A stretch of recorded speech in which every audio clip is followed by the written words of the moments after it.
Hello అండి, నమస్తే. Welcome back to our channel mom's kitchen recipes. ఇవాల్టి వీడియో ఏంటి అంటే సింపుల్ అండ్ ఈజీగా చింతపండు పులుసుతో చికెన్ కూర చేస్తున్నాను. పాతకాలం పద్ధతిలో అన్ని వంటలు మట్టి పాత్రలోనే చేసుకునే వాళ్ళంట.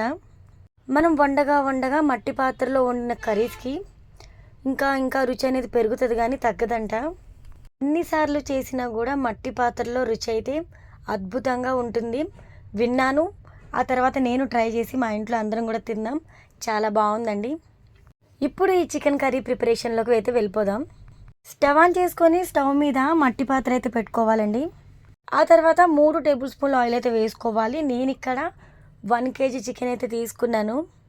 శుభ్రంగా కడిగి తీసుకున్న చికెన్ అయితే వేసుకొని ఆ తర్వాత ఉప్పు వేసుకొని కలుపుకొని ఈ విధంగా ఒక 2 నిమిషాల వరకు మంటనైతే హై ఫ్లేమ్లో పెట్టి ఉంచి కుక్ చేయండి. చికెన్లోని వాటర్ అంతా కూడా తగ్గిపోయి చికెన్ ఒక 80% వరకు ఉడికిన తర్వాత మనము మసాలా ఇంగ్రీడియంట్స్ అన్నీ కూడా ఒక్కొక్కటిగా యాడ్ చేసుకోవాలండి. మూత పెట్టేసి చికెన్ ఉడికిస్తే కనుక త్వరగా ఉడుకుతుంది. ఇక్కడ చికెన్ అయితే పర్ఫెక్ట్గా కుక్ అయినట్టే అనమాట. ఇలా కుక్ చేసుకున్న తర్వాత 1/2 టేబుల్ స్పూన్ మసాలా పొడి అయితే వేసుకొని అలానే 1/2 టేబుల్ స్పూన్ పసుపు అయితే వేసుకోవాలి. అలానే 4 టేబుల్ స్పూన్ల కారం అయితే తీసుకోండి. కారం అనేది మీ టేస్ట్కు తగ్గట్టుగా ఎక్కువ తినే వాళ్ళు ఎక్కువ, లేదు మాకు కొంచెం అంత స్పైసీ వద్దు అనుకుంటే తక్కువైతే తీసుకోండి.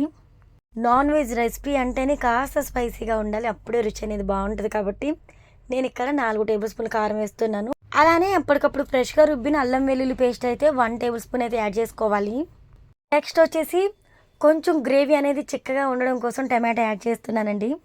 2 టమాటాలు తీసుకొని సన్నని ముక్కలుగా కట్ చేసుకొని అయితే వేసుకొని ఈ విధంగా కలుపుకుంటూ మంటనైతే మీడియం ఫ్లేమ్లో అడ్జస్ట్ చేసుకొని కుక్ చేసుకోవాలి. మూత పెట్టేసి 1 నిమిషం పాటు ఉడికించారంటే టమాటాలు చక్కగా మగ్గిపోతాయి.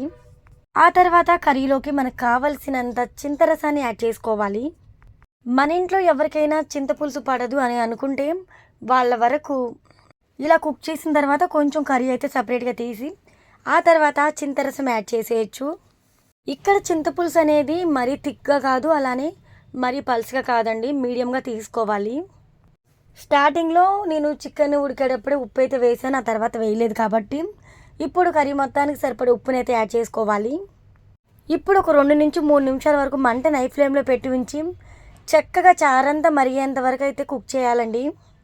చారు అనేది కొంచెం చిక్కబడిన తర్వాత మూత పెట్టేసి ఇంకొక 2 నిమిషాలు అయితే మంటని మీడియం ఫ్లేమ్లో కానీ లో ఫ్లేమ్లో కానీ పెట్టి ఉంచి కుక్ చేయండి. చాలా బాగుంటుంది. ఫైనల్గా నేనైతే పుదీనా వేసానండి. మీరు కావాలనుకుంటే కొత్తిమీర కూడా వేసుకోవచ్చు. ఇక్కడ మీరు గమనించినట్లయితే కర్రీకి మంచి కలర్ వచ్చింది.